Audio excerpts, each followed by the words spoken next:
Bonsoir à tous. Dans cette vidéo, je vous présente une compilation reprenant 7 événements paranormaux, capturés en vidéo et qui défient toute explication rationnelle.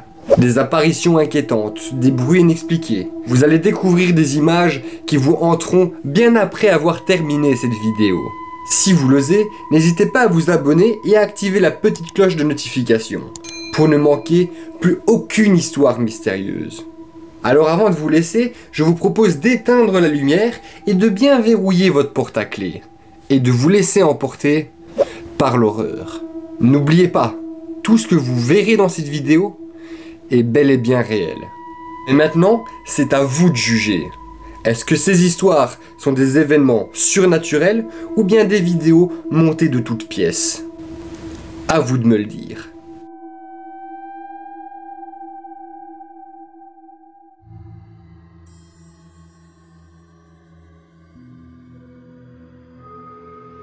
Un étudiant a filmé des images incroyables dans un cimetière. Aux États-Unis, une vidéo amateur a surpris de millions de téléspectateurs.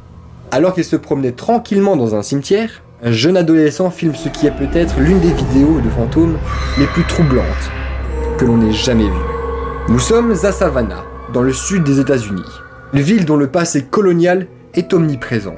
C'est là que Jesse Greathouse, un jeune adolescent de 17 ans, passe ses vacances avec ses parents et ses sœurs. Jesse allait passer Noël chez sa tante. Ensemble, ils vont visiter le cimetière du Colonial Park, l'un des plus vieux des États-Unis, fondé en 1750. Jesse décide donc d'immortaliser le moment en utilisant sa nouvelle caméra. Sa mère lui a donné la toute nouvelle caméra et lui demande de filmer ce qu'il veut. Alors que Jesse s'amusait tranquillement à filmer les pierres tombales, une étrange apparition va lui glacer le sang. Une silhouette enfantine semble courir à travers les tombes, juste avant de sauter en haut d'un arbre et disparaître mystérieusement.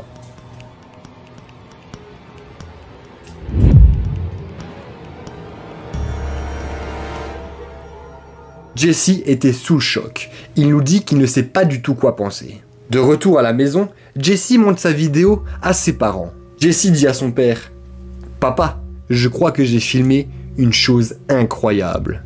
Et je pense que c'est un fantôme. » Jesse nous dit qu'il l'a regardé des milliers de fois. Et selon lui, il n'y a aucun doute. Il s'agissait d'un fantôme. Mais pour en avoir le cœur net, les Greathouse ont confié leur vidéo à des experts. Et le résultat est sans appel. Car il n'y a aucun trucage. Ils ont de nombreuses fois regardé cette vidéo qui fait quand même vachement froid dans le dos. Cette forme sort de nulle part, saute dans un arbre et disparaît mystérieusement. Tout ce qui est sûr et validé par des experts, c'est que ce n'est pas un trucage. Le père nous dit que si ce n'était pas son fils, bien évidemment qu'il ne le croirait pas. Mais le problème, c'est que les images sont là. Des images qui laissent encore actuellement les spécialistes sans voix. Quant à l'enfant, lui, il n'a jamais été revu dans le cimetière de Savannah.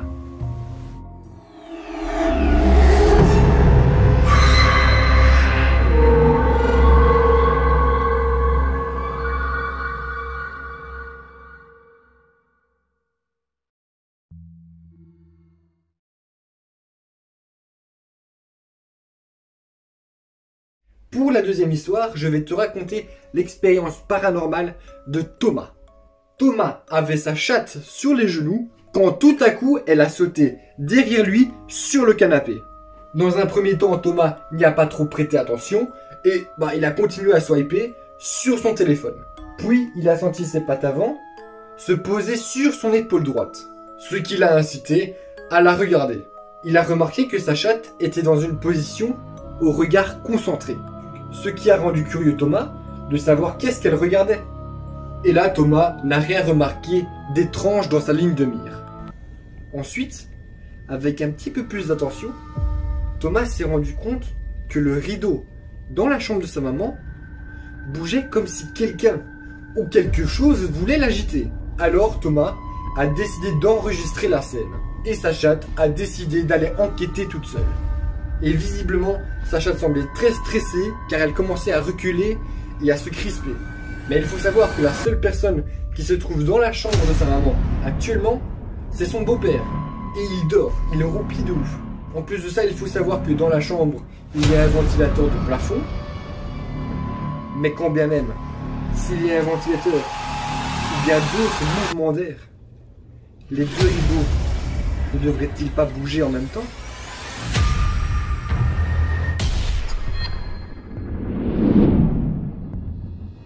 Le carnaval. Le carnaval, c'est une fête... Le carnaval, c'est un lieu de plaisir, d'amusement et surtout de souvenirs. Mais une récente foire a laissé à une mère une expérience très étrange qu'elle n'oubliera jamais. La mère, Ruzarsina Rosni, de Malaisie, qu'on appellera ici tout simplement Rosni. Elle était tout simplement en train de filmer son fils, Muse, âgé de 5 ans, et le petit garçon qui était assis à côté de lui pendant qu'il tournait doucement en rond dans le manège. Mais lors du 4e tour, le fils de Rosni était tout seul dans la voiture. Rosni a posté la séquence, la petite vidéo sur TikTok, en posant une question au spectateur. Où est passé le petit garçon qui était assis à côté de Muse? Je ne me trompe pas, j'en suis certaine, ils étaient assis ensemble.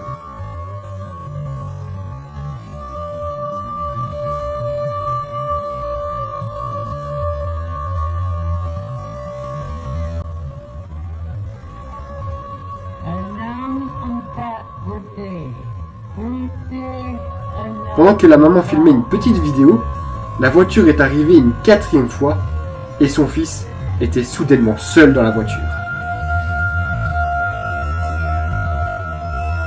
Il faut savoir que Muse et la maman ne connaissaient pas le petit garçon.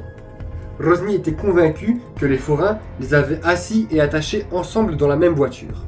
Quand le manège s'est terminé, Muse est descendu de la voiture et le petit garçon qui était à côté de lui avait disparu. Muse va bien, mais il reste traumatisé par la disparition du petit garçon qui était assis juste à côté de lui. Bien évidemment, les gens pensent savoir ce qu'il s'est passé. Beaucoup suggèrent qu'il s'agit tout simplement d'une question de montage. Vachement bien réalisé quand même. D'autres pensent que le petit garçon est allongé sous le siège et certains disent que ce n'est pas la bonne voiture. Et beaucoup d'autres sont certains que quelque chose de surnaturel était en jeu, en affirmant que c'était bel et bien la bonne voiture, et qu'il n'y avait ni le temps ni la place pour que le garçon puisse se coucher. Pour l'instant, à l'heure d'aujourd'hui, aucune explication n'a été donnée. Et c'est peut-être mieux. N'hésitez pas à me dire ce que vous en pensez dans l'espace des commentaires.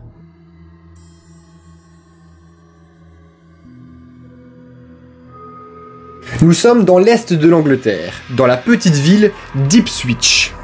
Le 22 mars 1959, Abel Shinry et son mari Jim se rendent dans le cimetière où est enterrée la mère d'Abel. Ils sont venus prendre des photos de la tombe. Mais juste avant de rentrer chez eux, Abel décide de prendre une photo de son mari, qui était assis dans la voiture, prêt à démarrer. Quand j'ai regardé dans l'objectif, tout ce que j'ai vu, c'est mon mari dans la voiture. Je l'ai pris en photo, c'est aussi simple que ça. Abel nous dit que quand elle a regardé dans l'objectif, tout ce qu'elle a vu, c'était son mari, qui était au volant de sa voiture. Mais lors du développement de la photo, l'impensable se produit. J'ai pris la photo et je l'ai montrée à un ami. Il m'a dit « Mais c'est ta mère à l'arrière !» J'étais abasourdie. Cela paraissait invraisemblable. Et pourtant, elle était là. C'était incroyable. Je la reconnaissais bien. Selon Jim, la chose la plus extraordinaire, c'est que la mère d'Abel avait l'habitude de s'asseoir là dans la voiture quand elle était avec Jim, dans le but de pouvoir lui parler facilement quand il roulait. La photo a été confiée à de grands experts qui la jugent authentique. Ce qui veut dire sans trucage. Car cette photo a vraiment tous les aspects d'une image 100% authentique. Cette photo a été vraiment très expertisée. C'est donc une des photos qui a fait l'objet de plus d'attention, disons. Et on se rend compte que là, on n'a pas du tout d'explication rationnelle à donner.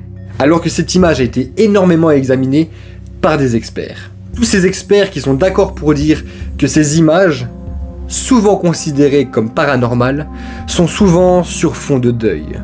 Il s'agit très souvent d'une personne disparue qui apparaît sur ces images. Et c'est ça qui doit retenir notre attention. Et c'est cette fameuse interrogation qui nous ferait dire qu'il est possible de communiquer avec l'au-delà. Ce qui est d'ailleurs pour le couple Shinri un véritable témoignage pour l'au-delà. Jim nous dit d'ailleurs qu'il se souvient parfaitement des dernières paroles de sa belle-mère. Avant de mourir, elle lui a dit qu'elle sera toujours à ses côtés. Je crois qu'il faut mieux accepter que cette photo soit paranormale plutôt qu'essayer de donner une explication rationnelle à celle-ci. Anomalie photographique, supercherie ou un réel signe d'une présence de l'au-delà. Les témoins et les experts n'ont jamais trouvé la clé de ce mystère.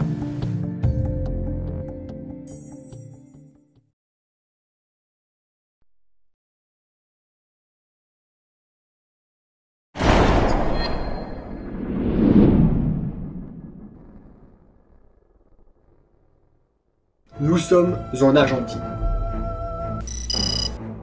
À 200 km de Buenos Aires, dans une petite ville assez tranquille, avec un parc et une aire de jeu très sympathique pour les enfants. Tout a l'air parfaitement normal. Et pourtant, quelque chose de pas très net se passe dans ce parc. Plus précisément avec la balançoire de Firma. Elle serait, comme qui dirait, hantée. Toute l'affaire commence il y a 13 ans. La municipalité décide d'aménager le parc de ce quartier plutôt modeste. Et dès le premier jour, les enfants qui jouaient dans le parc constatent très rapidement un étrange phénomène. Une des balançoires de ce parc se balancerait toute seule. Alors que les deux autres balançoires seraient parfaitement immobiles, la troisième semble bouger seule sans aucune raison apparente. Et ça, pendant plusieurs heures. Mais attendez, ce n'est pas tout. L'affaire va bientôt prendre un autre tournant, encore plus mystérieux. Au bout d'une semaine, ce n'est plus la balançoire de gauche qui bouge toute seule, mais bien celle du centre. C'est bon, essaye. Alors que les deux autres restent parfaitement immobiles. Des spécialistes tentent de comprendre ce qu'il se passe. Alors certains décident de stopper la balançoire. Mais une fois que ceux-ci s'éloignent, la balançoire reprend son balancement.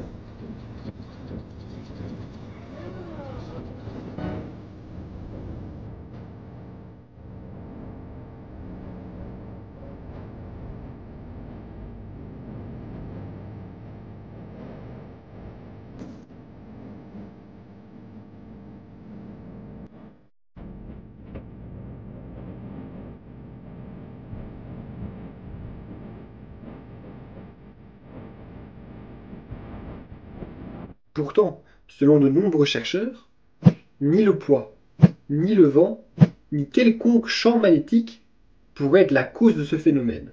Experiencia, sin interrumpirla, voy a poner esta brújula.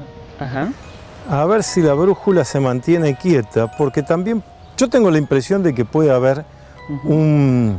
Dans le quartier, l'affaire commence à effrayer les habitants, et des rumeurs se propagent. Un enfant serait mort ici, dans ce parc, il y a quelques années. Et ils sont nombreux à croire que c'est l'esprit de cet enfant qui viendrait hanter le parc. Je ne sais pas si c'est visible, mais j'ai la quique-biche. Et ils sont nombreux à croire que c'est l'esprit de cet enfant, complètement innocent de sa mort, qui viendrait hanter ce parc. C'était un gamin qui habitait le coin dans les années 80. Et ce petit garçon appellerait à l'aide. Certains villageois du quartier pensaient même que couper la balançoire éliminerait directement le problème. Ce qui n'est pas faux. Enfin, du moins je pense. Ouais.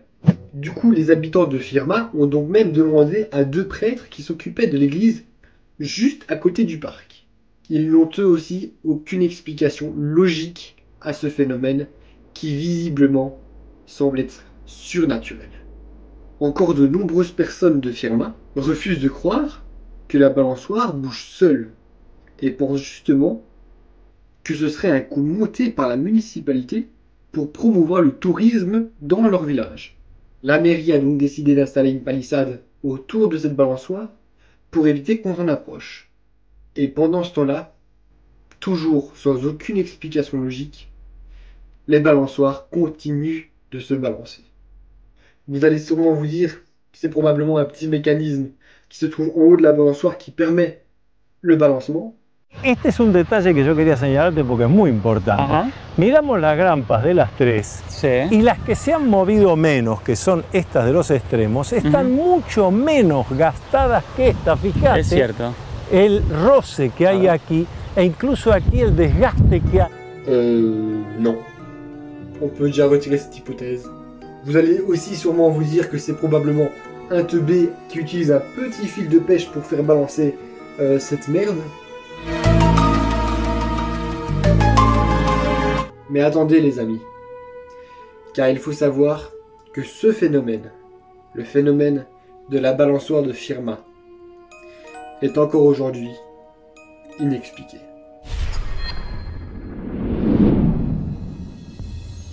Son papa, qui s'appelle Diego, a filmé des apparitions et des faits très étranges dans sa maison. Alors là, on voit que Diego entre dans la chambre de sa fille quand soudain...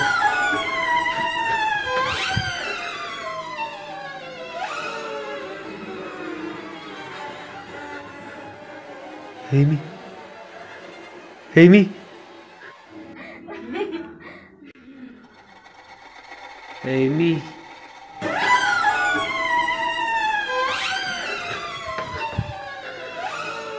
Amy. Ouais, bon. On est d'accord que c'est vachement creepy. Ce qui me tracasse le plus dans cette vidéo, c'est que je n'arrive pas à voir où se trouve le cut. Entre le moment où Diego se trouve derrière Amy. Et le moment où il se trouve à côté d'elle, où on voit qu'il n'y a personne. Mais s'il ne s'agit pas d'un cut, c'est qu'il s'agirait d'un montage beaucoup plus poussé. Mais la véritable question, est-ce qu'il s'agit réellement d'un montage, ou bien juste d'une apparition surnaturelle? Même chose pour la deuxième vidéo que je vais vous montrer. Amy! Amy!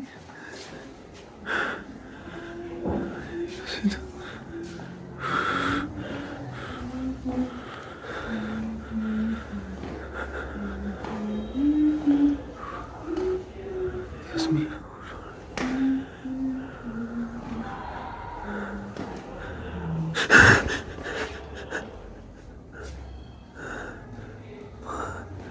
Diosito.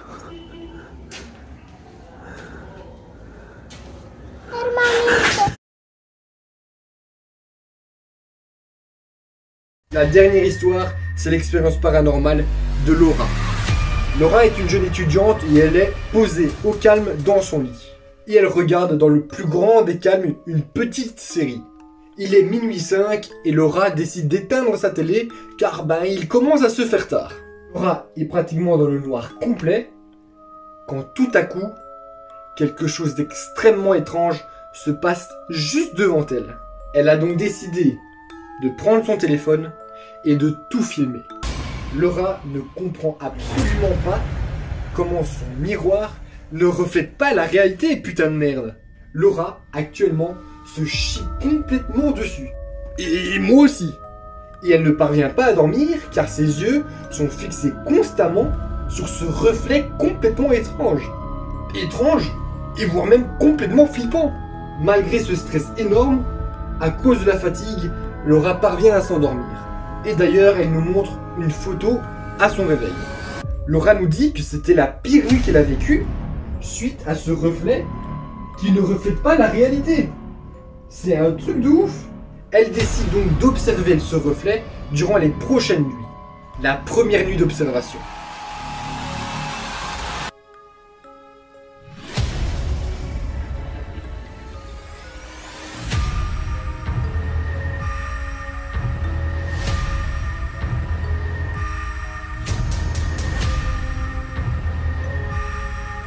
Il est minuit 32 et jusqu'à présent, il n'y a rien.